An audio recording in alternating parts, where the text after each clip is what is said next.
Parce qu'en assurance, ce qui compte le plus, c'est d'être là quand ça compte pour vous. Promutuelle Assurance est heureux d'être là partout avec les auditeurs de cette émission. Fiers de protéger les biens des Québécois depuis près de 170 ans aux quatre coins du Québec. Promutuelle Assurance est là. Bon balado?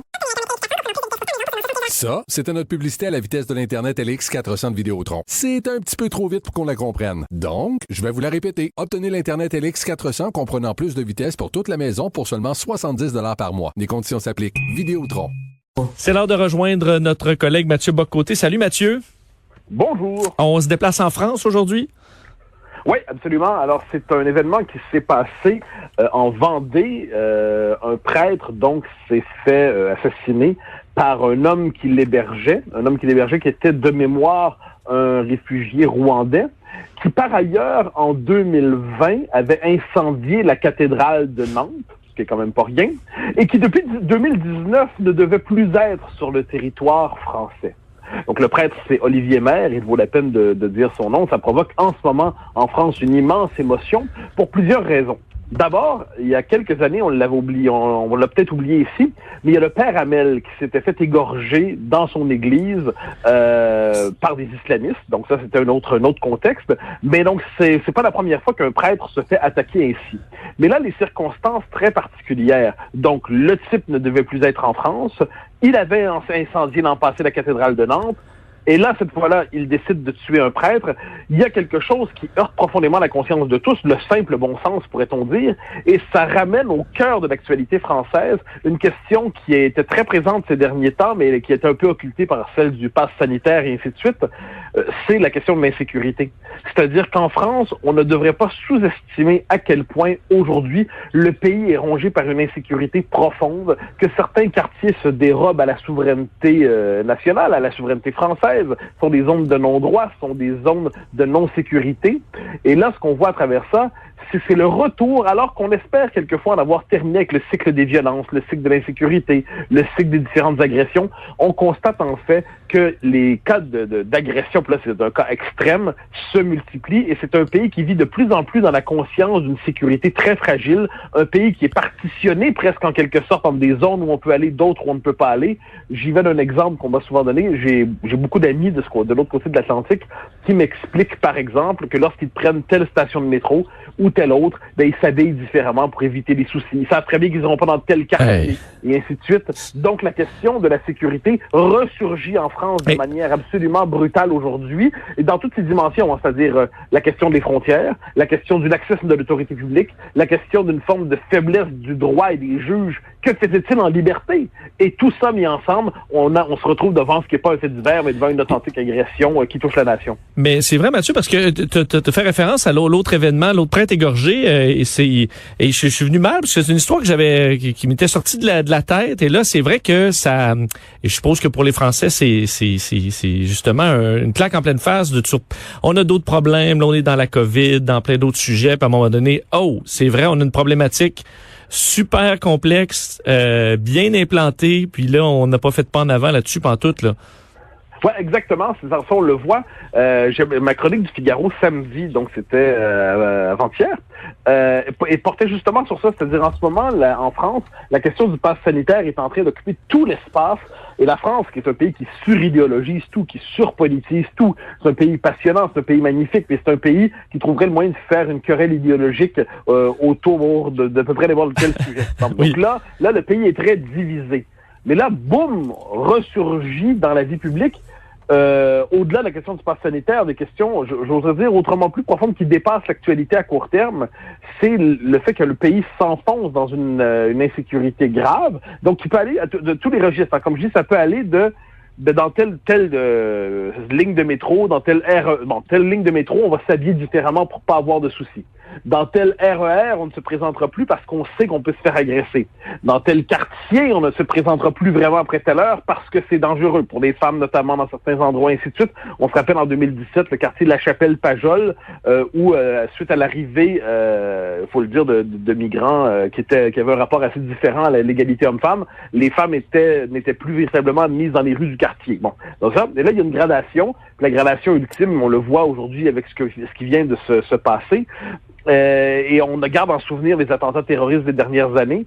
Et on se regarde tout ça, et puis on se dit, ce pays qui est de la douce France, hein, dont on disait souvent, ce pays qui avait cultivé un art de vivre exceptionnel, un art des libertés, une culture à nul autre pareil qui brillait à travers le monde, eh ben ça devient aujourd'hui un pays dévasté par la violence et qu'on peine à nommer parce qu'on ne veut pas se représenter la France de cette manière. Mais la réalité, là... Et Mathieu, moi j'aime les politiciens un peu plus dans la nuance. Bon, en France, Marine Le Pen, je voyais, a tweeté en disant tout simplement, en France, on peut donc être clandestin, incendier la cathédrale de Nantes, ne jamais être expulsé et récidiver en assassinant un prêtre. Et veut pas, c'est le genre de message qui, oui, c'est vrai, ça frappe l'imaginaire. Donc, tu donnes souvent des munitions à des partis politiques un peu plus extrêmes parce que au centre, ça réagit peu ou on est mal à l'aise. Ben, c'est toujours le même problème, hein. C'est-à-dire pourquoi la classe politique se perd-elle en mièvrerie, est-elle incapable de nommer les choses, qui fait en sorte que les partis que l'on dit populistes sont les seuls finalement à s'exprimer sur ces questions de manière dite décomplexée, alors qu'on devrait souhaiter que sur ces questions-là, qu'on soit à gauche, au centre, à droite, populiste, pas populiste, ou ainsi de suite, ben, semble-t-il qu'il devrait y avoir une forme de consensus, non seulement dans l'expression de l'horreur, ce qui est un fait, mais dans la résolution, la fermeté dans cette idée que ce qui vient de se passer ne doit plus jamais se passer. Donc, on ne devrait jamais concéder à qui que ce soit le monopole sur ces questions-là. Or, c'est ce qui s'est passé pendant de nombreuses années. Si les partis populistes en Europe ont pu croître autant, c'est parce qu'on leur a concédé les questions d'identité, de sécurité et ainsi de suite. D'un moment donné, ils étaient les seuls à en parler. Ils ont trouvé leur espace politique en parlant de ça. Donc là, il appartient de savoir si la classe politique va être capable de, plus largement, de se réapproprier ces thèmes. Et s'il ne le fait pas devant un acte comme celui-là, qui conjugue, qui concentre à peu près tous les problèmes sécuritaires de la France en un seul, eh bien, si devant un événement comme ça, qui le fera? Qui le fera si personne ne le fait maintenant? Mais là, on doit se dire que ça fait des années qu'on se dit ça. Après Charlie Hebdo, on s'était dit plus jamais ça. Après le Bataclan, on s'est dit plus jamais ça. Après les nombreuses agressions au couteau, comme on disait, plus jamais ça. Après les agressions, l'hyper-insécurité de l'été dernier en France, qui était très particulière, on s'est dit plus jamais ça.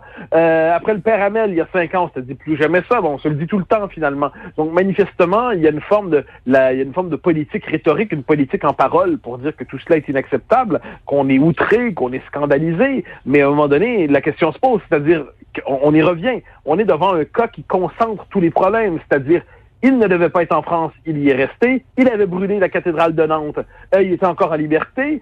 Et là, il fait un assassinat. Et puis, on nous explique, une partie des politiques nous disent « Ah, mais c'était pas possible de l'expulser à cause de telle considération qui relève des tribunaux. » À un moment donné, manifestement, quand une certaine conception du droit rend l'État impuissant et incapable de protéger sa propre population, c'est qu'il y a un problème avec une certaine conception du droit qu'il y a des juges activistes pour qui la sécurité devient une question secondaire.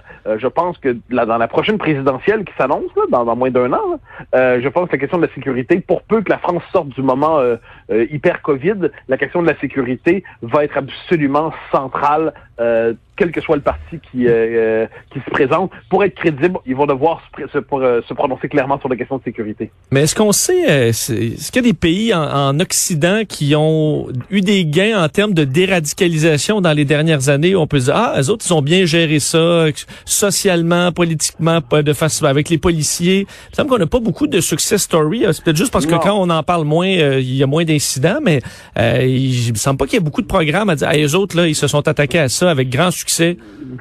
Non, d'autant là, ce qu'on en sait, on n'est pas devant un islamiste. On est devant c'est un cas plus trouble. Je parle sous réserve des prochains faits, mais ce qu'on voit pour l'instant, c'est ça. On n'est pas devant du tout, on n'est pas devant un attentat islamiste. Mais on est devant une manifestation d'insécurité autre. Mais la question que tu poses est fondamentale, celle donc au-delà du cas d'aujourd'hui, la question de la déradicalisation. Pour l'instant, ça fonctionne plus ou moins, disons ça comme ça, c'est-à-dire que c'est qu'on traite la déradicalisation comme si on était devant des gens qui avaient une forme de problème psychique, politique, mental, puis on allait les ramener à la raison. Et on oublie, et ça je pense que c'est l'héritage véritablement des 30 dernières années sur le plan philosophique et politique, on en est venu à oublier qu'une civilisation a des ennemis. J'aime pas ce mot-là, je trouve ça triste comme tout le monde. Mais quand on a vu le Bataclan, quand on a vu Charlie Hebdo, quand on voit des assassinats, je parle pas ici de l'insécurité ordinaire, on s'entend, mais quand on est devant des choses comme le Bataclan et Charlie Hebdo et ce qui s'est passé au fil du temps, c'est qu'une civilisation, un pays a des ennemis. On est devant des gens qui font la guerre. Et il est difficile de le nommer parce qu'on souhaiterait être simplement devant des gros faits divers désagréables. On souhaiterait être devant des traces d'un passé qui bientôt vont disparaître. Non. La question de la guerre revient dans notre société aujourd'hui. L'islamisme est une question centrale, donc c'est pas elle dont on parle aujourd'hui, on s'entend en Vendée, là. Mais donc la question de l'insécurité se pose plus largement. C'est-à-dire, oui, d'un côté, il y a les islamistes qui peuvent tirer sur des terrasses et ainsi de suite, et de l'autre côté, on a l'insécurité au quotidien qui est liée aux gangs, qui est liée au trafic de drogue, qui est liée au conflit entre les gangs et ainsi de suite. Si on le voit en France beaucoup, eh ben tout ça mis ensemble fait un paysage qui ne se laisse même plus réduire à la question de la radicalisation islamiste. C'est un paysage beaucoup plus vaste et on dirait que la classe politique peine à s'en emparer de peur justement, encore une fois, d'avoir l'air raciste, xénophobe et ainsi de suite. Toujours inquiétant de voir ces événements. Merci beaucoup Mathieu, on se reparle demain. Au grand plaisir, bye bye. Parce qu'en assurance, ce qui compte le plus, c'est d'être là quand ça compte pour vous. Promutuelle Assurance est heureux d'être là partout avec les auditeurs de cette émission. Fier de protéger les biens des Québécois depuis près de 170 ans aux quatre coins du Québec. Promutuelle Assurance compte le plus, c'est d'être là quand ça compte pour vous. Promutuelle Assurance est heureux d'être là partout avec les auditeurs de cette émission. Fier de protéger les biens des Québécois depuis près de 170 ans aux quatre coins du Québec. Promutuelle Assurance est là. Bon balado. Ça, c'était notre publicité à la vitesse de l'Internet LX400 de Vidéotron. C'est un petit peu trop vite pour qu'on la comprenne. Donc, je vais vous la répéter. Obtenez l'Internet LX400 comprenant plus de vitesse pour toute la maison pour seulement 70 $ par mois. Les conditions s'appliquent. Vidéotron. Cube Radio. Le commentaire de Mathieu Bock-Côté. Dépensé pas comme les autres. Alors, on rejoint notre collègue Mathieu Bock-Côté. Salut Mathieu. Bonjour. J'avais hâte de te parler parce que on a eu peur de te perdre d'ici. L'émission se termine vendredi et là, j'apprends que tu déménages en France, mais ça va se faire dimanche parce que ceux qui ont lu leur Journal de Québec, Journal de Montréal ce matin, t'ont vu en une parce qu'il y a du grand nouveau qui te touche puisque d'un, tu déménages en France, mais pour aller faire de la télé en prime time et de la radio. Oui, alors, mais ce n'est pas un exil, c'est un détour. Hein. On s'entend, c'est-à-dire, je n'ai pas de psychologie d'exilé, mais la maison demeure le Québec. Une fois que c'est dit, non, on m'a offert il y a quelques temps, puis j'ai accédé. En fait, il y a plusieurs offres qui sont arrivées au même moment, et on m'a proposé, notamment à la chaîne CNews, d'animer une émission d'affaires publiques le week-end et de participer à la chaîne comme analyste et commentateur dans le cadre de l'année qui vient, la présidentielle.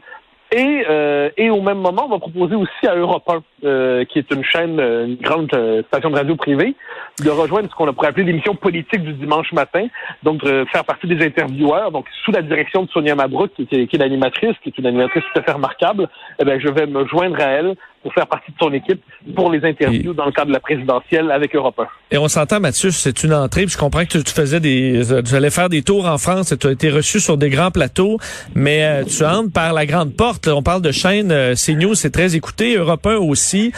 Donc, ça doit être un peu, ça doit te rendre un peu nerveux quand même de faire ce saut-là? Je ne le cacherai pas. Alors qu'en général, je suis quand même, moi, j'ai un côté genre jouant de la trompette et du tambour. Là, non, il y a un petit trac quand même, je ne le cache pas. Par ailleurs, c'est un honneur immense parce que il y a un plaisir à la vie française. J'aime la France depuis toujours et pour 1000 raisons, mais il y a au cœur de la vie française le sens du débat. Le sens du débat des idées dans la vie publique. Le sens du débat dans la cité. Donc les intellectuels sont invités à débattre des grandes questions. Je pense que la France demeure, dans le monde occidental, une des grandes nations qui définit la vie intellectuelle de notre époque. Et la vie intellectuelle française n'est pas seulement dans les universités, elle est aussi dans les médias, dans un espace intellectuel propre qui leur appartient. Et c'est le privilège à la fois d'y participer et aussi de participer à sa mise en scène, disons ça comme ça, en ayant ma propre émission. Donc c'est un privilège immense que de me joindre à ça. Parle-nous de la chaîne, parce que de CNews, c'est sûr que si cette chaîne-là était au Québec, je pense que ça tirait le news, mais je comprends que pour toi en France, c'est pas une logique d'assimiler. Là. Les Français, ils aiment ça, rajouter un peu d'anglo à travers ça. Ah ce sont leurs coquetteries, hein. C'est-à-dire nous et moi je suis très québécois là-dessus.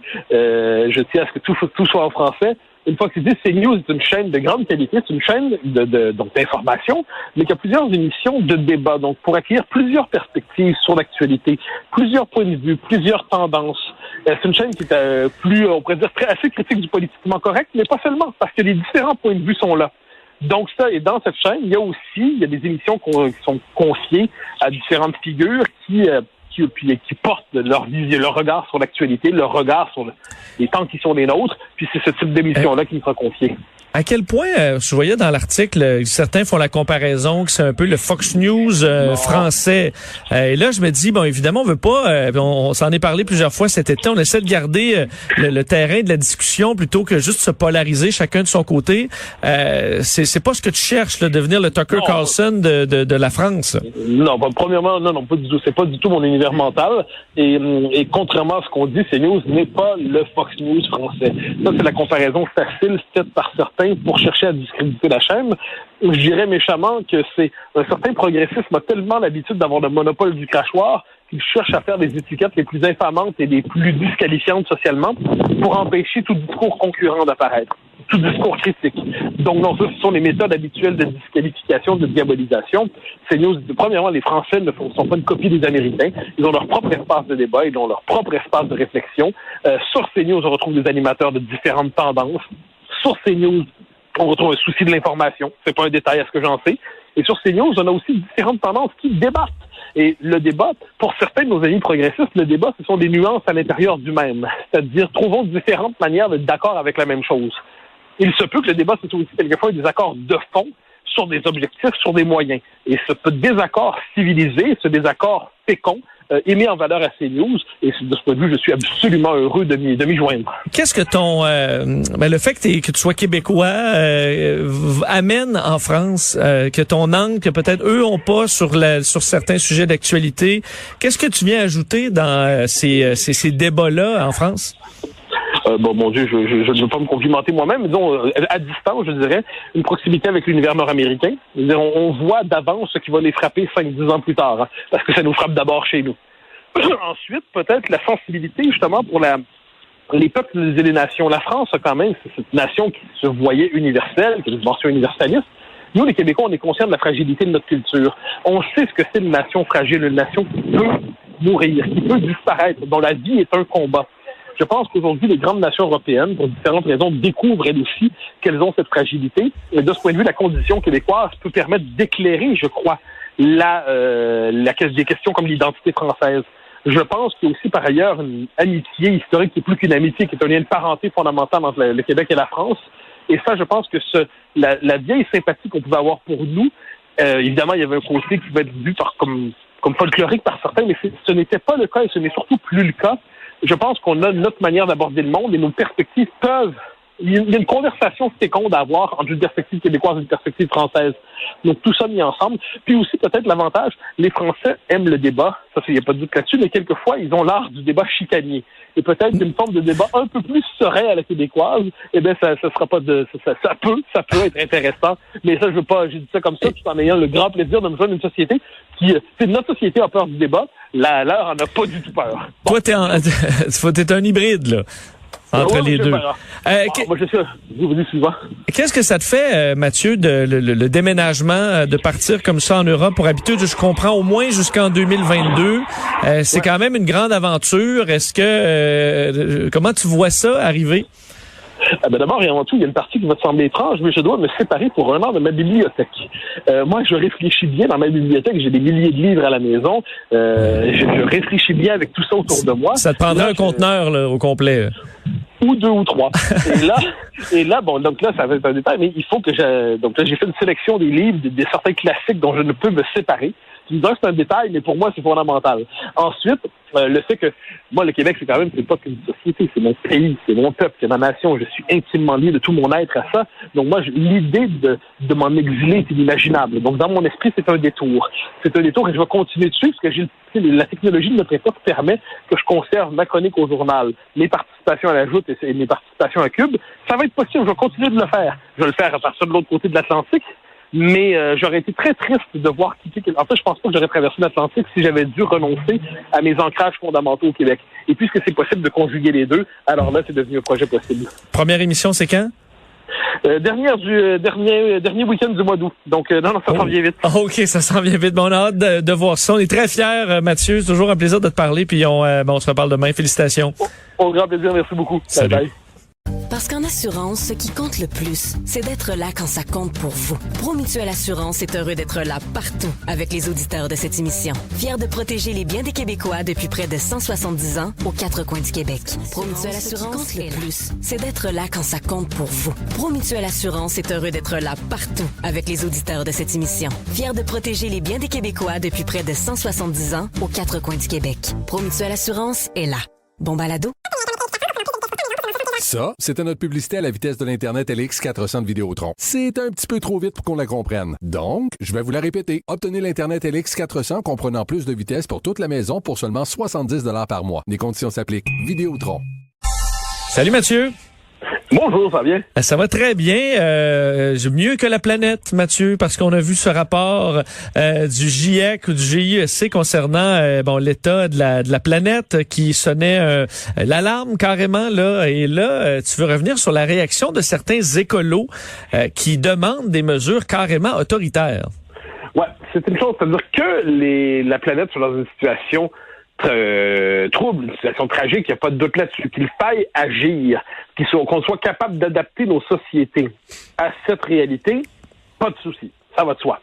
Mais on dirait que chez certains écolos, la pandémie aurait été, et les mesures sanitaires, et ça aurait été l'occasion, en quelque sorte, dans leur esprit, ça élargit l'espace des possibles sur les mesures envisageables pour être capable de lutter contre les changements climatiques. Et là, ce qu'on voit, c'est une forme de zèle en disant, si on était capable de faire tout ça pour le virus, imaginez tout ce qu'on pourrait interdire, limiter, encadrer, au nom de la lutte contre les changements climatiques. Et là, il y a une forme de tentation autoritaire qui n'est pas neuve dans cette mouvance écolo, mais qui revient, et là, on a le fantasme de la société contrôlée. C'est-à-dire, c'est cette idée, par exemple, qu'il faudrait limiter le plus possible les voyages, il faudrait limiter le nombre d'achats pour telle voiture, il faudrait limiter ci, il faudrait limiter ça. Et plutôt que de miser sur une transition une transition technologique qui permettrait vraiment d'adapter nos sociétés, leur capacité de production aux réalités auxquelles on est confronté. Il y a une forme de fantasme autoritaire qui remonte à la surface.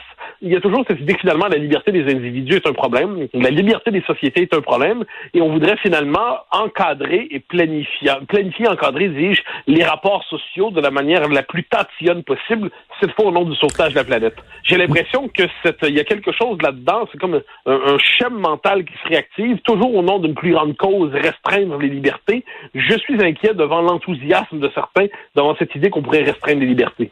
Oui, parce que j'ai l'impression que dans certains cas, il y a des écolos, Mathieu, qui ont l'impression de faire leur part parce qu'ils ont des sacs réutilisables et une voiture électrique. Par exemple, juste ça, là, t'es supposé faire ta part. Et là, tu pointes tous les autres du doigt, les milliardaires, les pays, la Chine, les voisins et compagnie, alors que, oui, t'as tes sacs réutilisables, mais tu jettes au chemin 2 sacs de poubelle bien pleins, tu fais 2 voyages par année. Alors, il y en a que c'est rapidement pointé du doigt les autres, mais notre mode de vie est même le leur. Rapidement, on s'exclut de l'équation, on dirait.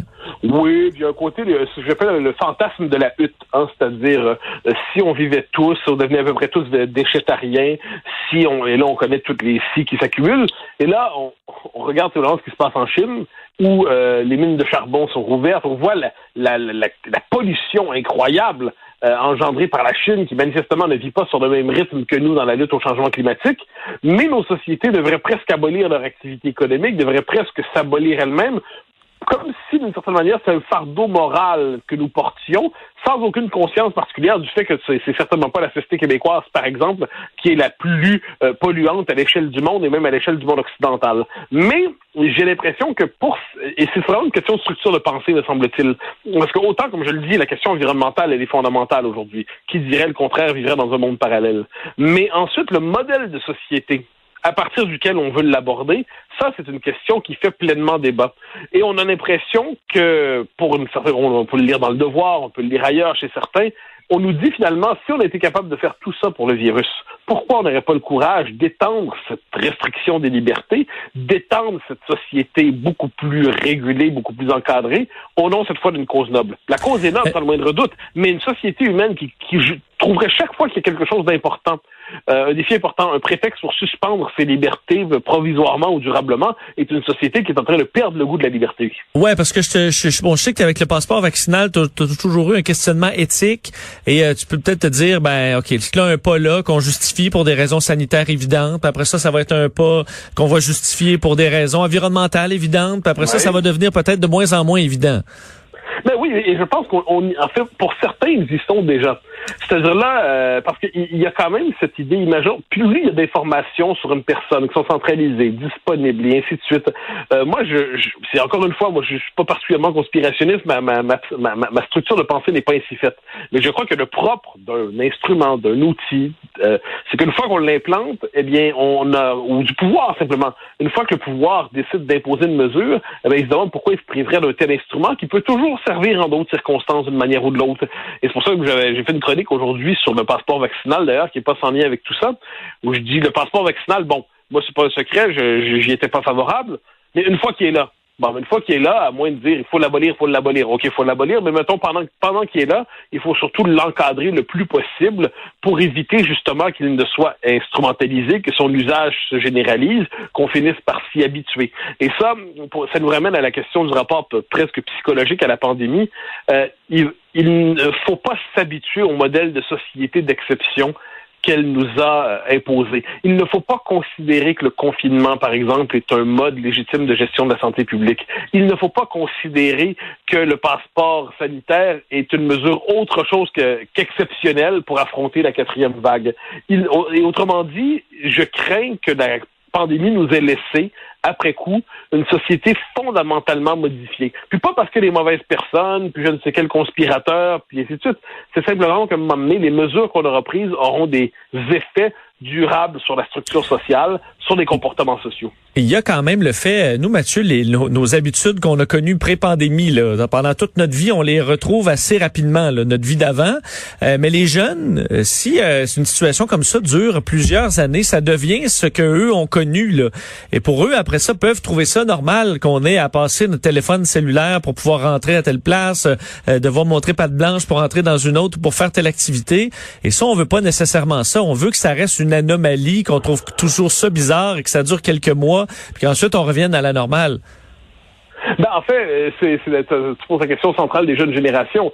C'est-à-dire, à un moment donné, une génération qui est socialisée dans un environnement liberticide ou un environnement exagérément bureaucratisé, considère que c'est son environnement normal. Et c'est pour ça que là-dessus, je dirais que les vieux râleurs auront quelque chose à nous dire dans les prochaines années. Hein? Ceux qui vont dire « dans mon temps », mais le « dans mon temps » va vouloir dire quelque chose à ce moment-là. Dans mon temps, on avait le droit de faire ci. Dans mon temps, il fallait pas présenter tel passeport à tel endroit au moment de rentrer dans tel événement. Et ce « dans mon temps » sera quand même porteur de liberté, parce qu'on va sortir de la pandémie, là. Ça va être une question de 6 mois, d'1 an, 2 ans, 3 ans, qu'en sais-je. Mais ce qui est certain, c'est qu'on va finir par en sortir. Mais une fois qu'on en aura sorti, est-ce qu'on va sortir indemne? Est-ce qu'on va être capable de traiter ça à l'échelle de l'histoire comme presque un événement tragique, mais qui ne doit pas être le prétexte d'une refondation de nos sociétés? Or, on l'a vu, la pandémie excite puis tous les courants de pensée en passant. Dieu sait que j'ai jamais versé dans des niaiseries de Great Reset et ainsi de suite, mais il y a le livre qui existe de Klaus Schwab qui disait, bon, la pandémie, c'est tragique, mais c'est une occasion de redéfinir nos modèles sociaux. Bon, alors, on va laisser de côté les théories conspirationnistes débiles, on va juste lire le livre qui existe, puis on va se dire, bon, mais quels sont les modèles sociaux que vous voulez redéfinir? Ah bon, il faut cesser de bouger beaucoup d'une société à l'autre. Et il faut cesser de sortir de chez soi, de ses frontières. Ah bon, il faut... et là, on fait toute la liste des ah bon. Et puis on se dit, bon, mais finalement, ce modèle-là, lutter contre la pandémie, se donner tous les moyens pour lutter contre la pandémie, oui, mais que la pandémie serve je dirais pas de prétexte, mais soit vu comme le point de départ d'une mutation sociale de grande envergure, ou d'une métamorphose politique. Là, je dis, un instant, de cela, nous allons discuter, on va quand même pas traiter ça comme si ça allait de soi. Et c'est pour ça que le débat, à mon avis, se situe à cet endroit. Je sais que je le constate, la position sur le passeport vaccinal est une position assez particulière, parce que il y a ceux qui sont vraiment pour, ceux qui sont vraiment contre, et puis souvent, on assimile critique du passeport vaccinal à anti-vax. Là, on a envie de rappeler 2-3 choses là-dedans. L'esprit de nuance et de subtilité nous échappe en ce moment, l'esprit de complexité. Pourtant, il est essentiel si on va être capable de réfléchir au débat politique propre à la sortie de la pandémie. Oui, puis on le voit avec les écoles là, où la rentrée, là, t'as tout le débat. Santé publique, santé mentale des jeunes. Et je dis cette ligne-là, tout le monde peut avoir son avis là-dessus. Puis il n'y a pas une bonne réponse unique ou une mauvaise réponse unique, malheureusement.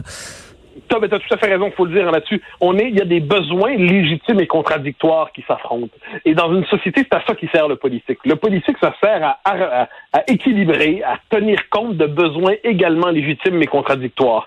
Ça, il faut pas l'oublier. Ça veut pas dire qu'il n'y a pas une bande qui a raison contre l'autre bande. C'est beaucoup plus complexe que ça.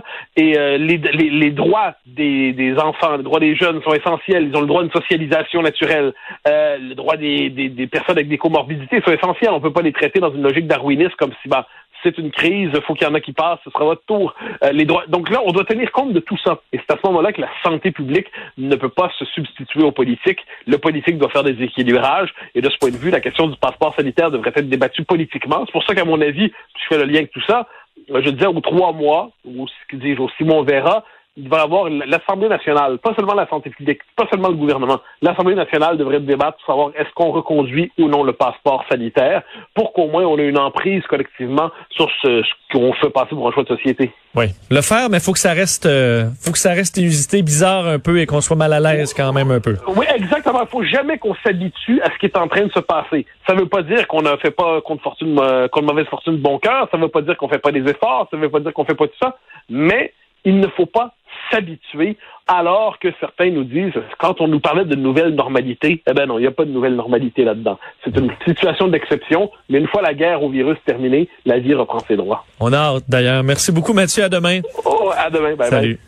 Parce qu'en assurance, ce qui compte le plus, c'est d'être là quand ça compte pour vous. Promutuelle Assurance est heureux d'être là partout avec les auditeurs de cette émission. Fiers de protéger les biens des Québécois depuis près de 170 ans aux 4 coins du Québec. Promutuelle Assurance, ce qui compte le plus, c'est d'être là quand ça compte pour vous. Promutuelle Assurance est heureux d'être là partout avec les auditeurs de cette émission. Fiers de protéger les biens des Québécois depuis près de 170 ans aux 4 coins du Québec. Promutuelle Assurance est là. Bon balado. Ça, c'était notre publicité à la vitesse de l'Internet LX400 de Vidéotron. C'est un petit peu trop vite pour qu'on la comprenne. Donc, je vais vous la répéter. Obtenez l'Internet LX400 comprenant plus de vitesse pour toute la maison pour seulement 70 $ par mois. Les conditions s'appliquent. Vidéotron. Le commentaire de Mathieu Bock-Côté, dépensé pas comme les autres.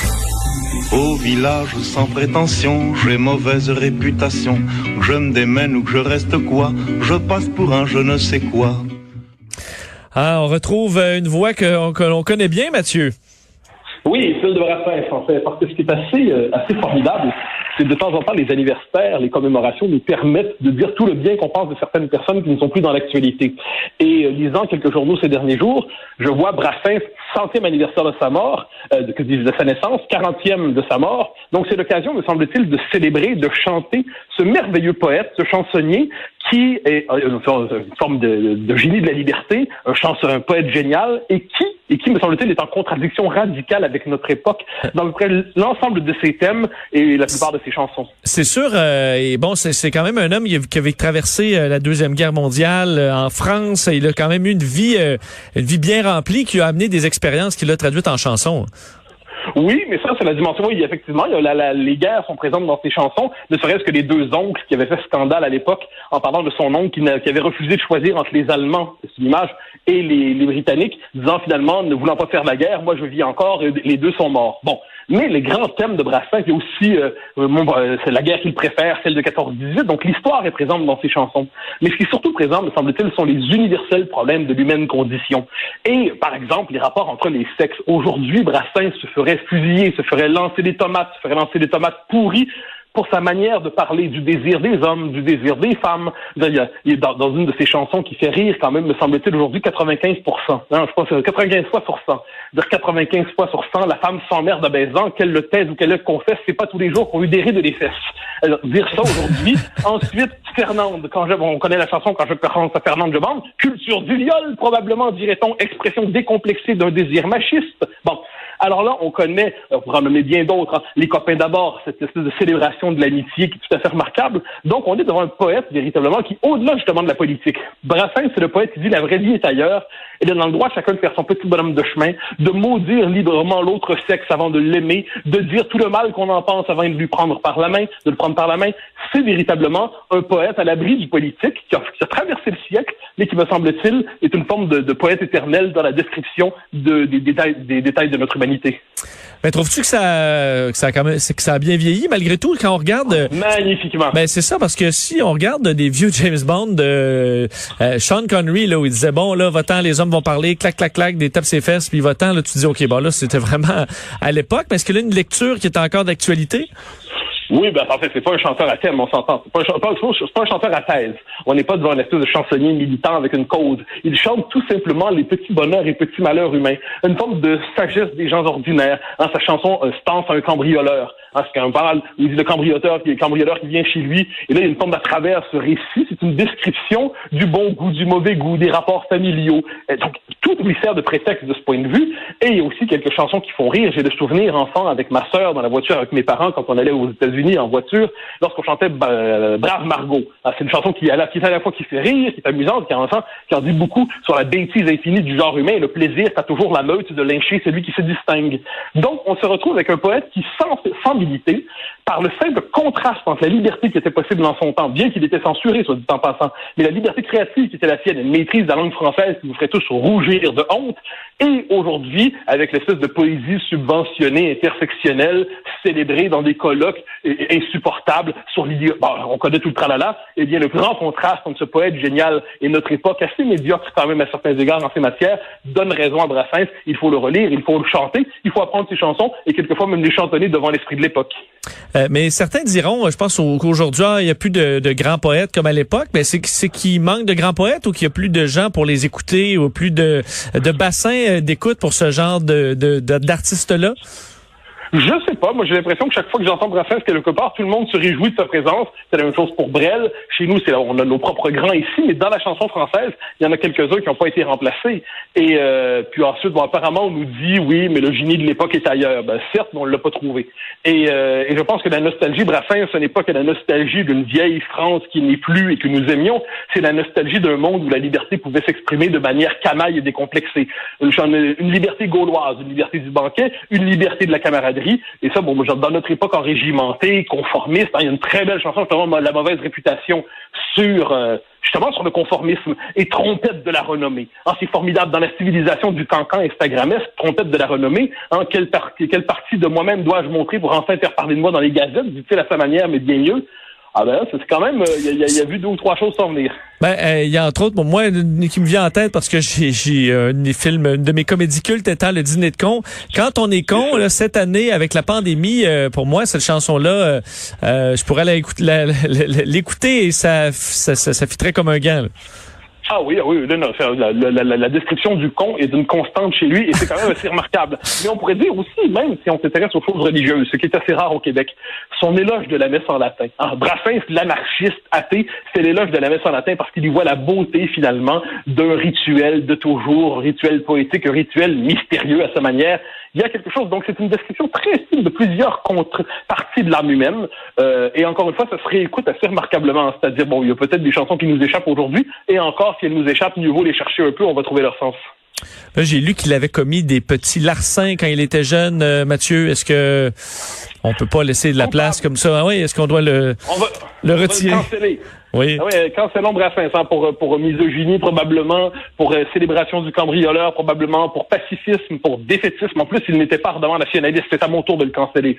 Non, aujourd'hui, cette manie de canceller à peu près tout le monde, c'est une manie lassante qui nous vient des États-Unis. Et en ces matières, comme en tout autre, il nous faut nous vacciner contre l'influence américaine.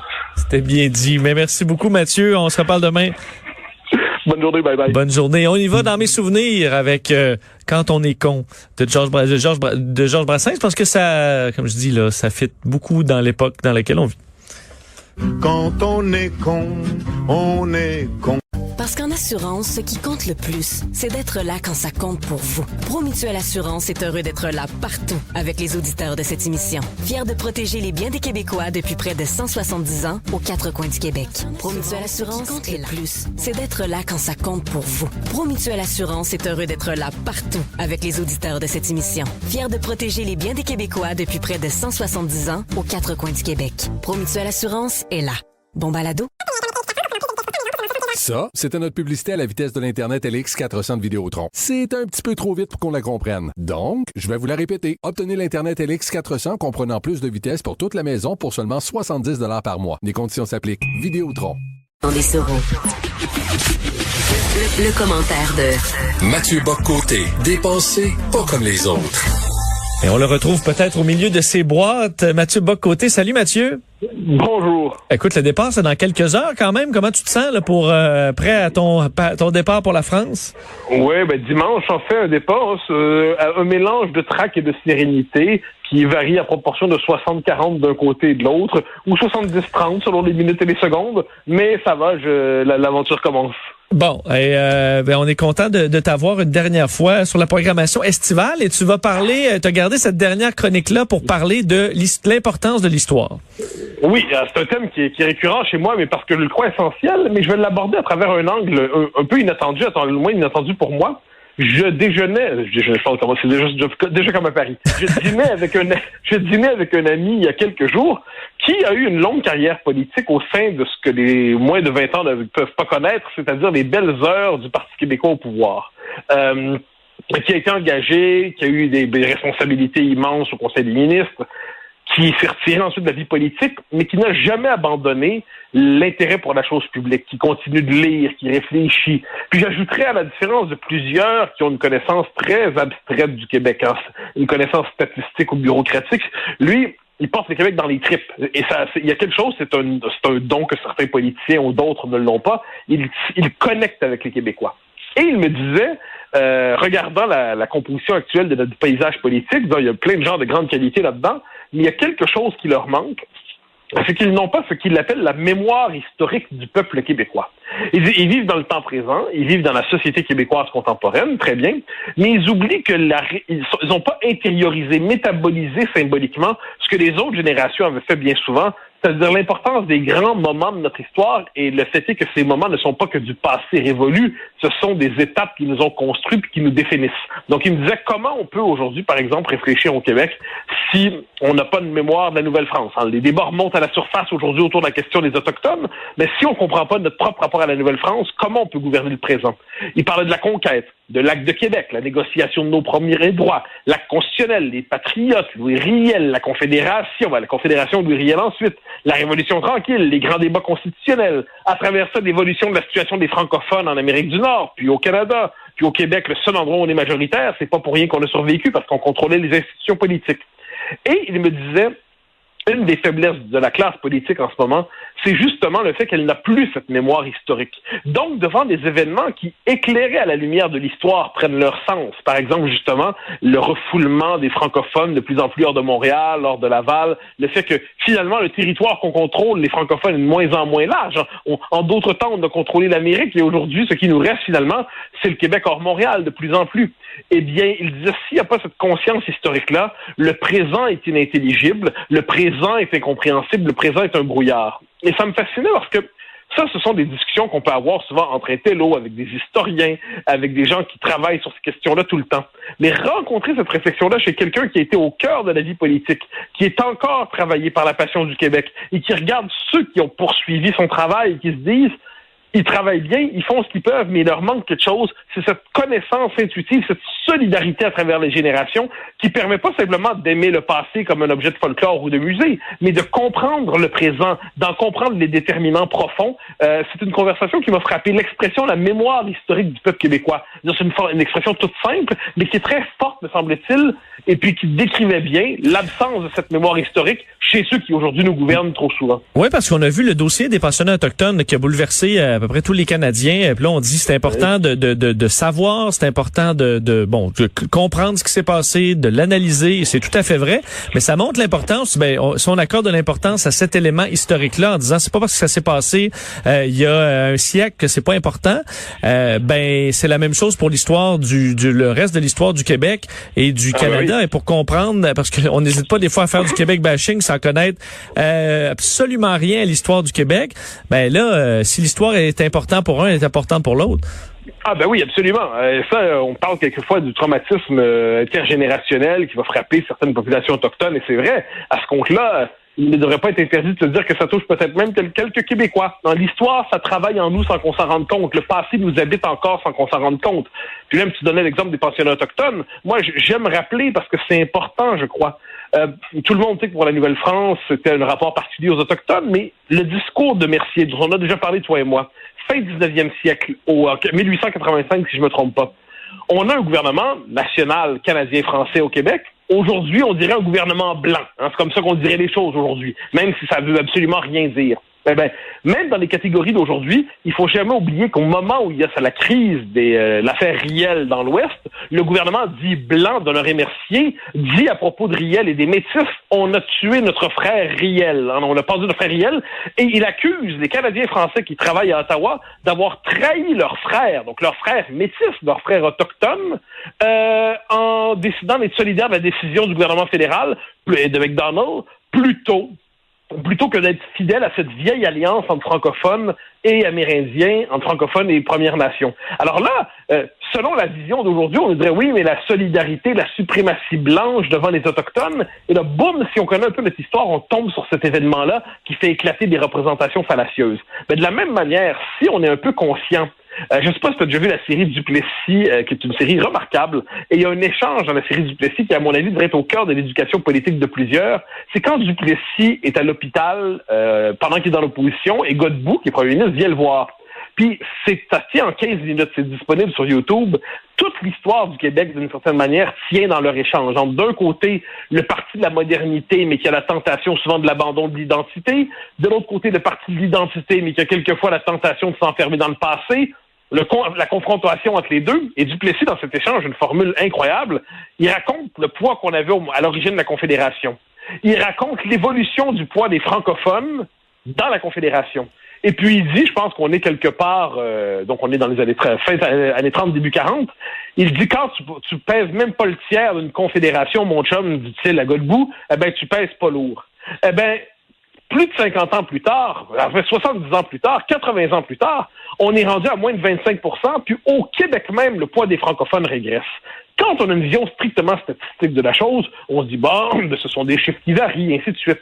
Quand on a une vision historique, on comprend que c'est une perte de pouvoir, c'est une perte de contrôle sur notre destin, c'est une perte de rapport de force, et c'est à ce moment-là que l'histoire éclaire les chiffres que nous avons devant nous et révèle leur plein sens. De ce point de vue, l'éducation historique est la première pour apprendre aux hommes et aux femmes à gouverner. Un mot peut-être sur l'élection. On va annoncer dimanche, alors que tu quitteras pour la France, qu'on est en élection.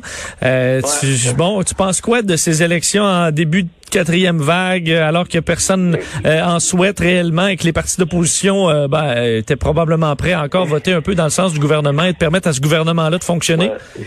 Elles sont irresponsables. Ensuite, il est vrai, c'est paradoxal que Justin Trudeau, à travers la pandémie, à travers le modèle, il y a une forme de société un peu bizarre qui est en train de construire. Il y a des dépenses incroyables. La question des finances publiques, telle qu'on l'a connue dans les années 90, va travailler les prochaines années, peut-être même les prochaines décennies. On va payer les dépenses insensées engagées dans la pandémie. Je parle pas des dépenses de premier temps, mais à un moment donné, il y a un modèle à travers la PCU et ses suites. Il y a des financements quelquefois qui sont démesurés. On va en payer le prix. Donc, il y aurait matière à débattre. Cela dit, dans les circonstances, quand tout le monde nous dit que il y a une forme de paradoxe. D'un côté, il y a la 4e vague qui apparemment devrait nous apeurer au point où on devrait bientôt retourner chez soi, réduire nos rapports sociaux, à tout le moins ça traîne dans l'air. Puis de l'autre, les élections sont présentées comme une urgence nationale ou fédérale, alors que manifestement le gouvernement est encore capable de gouverner, il peut décider, et ainsi de suite. Les libéraux veulent à tout prix se construire une majorité de manière précipitée. Il n'est pas certain que ça se retourne pas contre eux. On va suivre ça dans les prochaines semaines. D'ailleurs, parce qu'il faut rappeler, tu pars en France, mais tu restes avec nous. Tu vas continuer de collaborer sur les différentes plateformes, dans le journal, à LCN et à Cube Radio, évidemment. Mathieu, ça a vraiment été un plaisir de discuter avec toi tout l'été. C'est toujours vraiment stimulant, intéressant. Et on te souhaite un énorme succès en France, mais avec ce lien que tu vas continuer de garder avec nous au Québec. Et c'était un immense plaisir, vraiment, cet été. Merci infiniment. Merci beaucoup. Bon voyage et on se retrouve bientôt. C'était Mathieu Bock-Côté. On revient. Parce qu'en assurance, ce qui compte le plus, c'est d'être là quand ça compte pour vous. Promutuelle Assurance est heureux d'être là partout avec les auditeurs de cette émission. Fiers de protéger les biens des Québécois depuis près de 170 ans aux 4 coins du Québec. Promutuelle Assurance est là. Bon balado.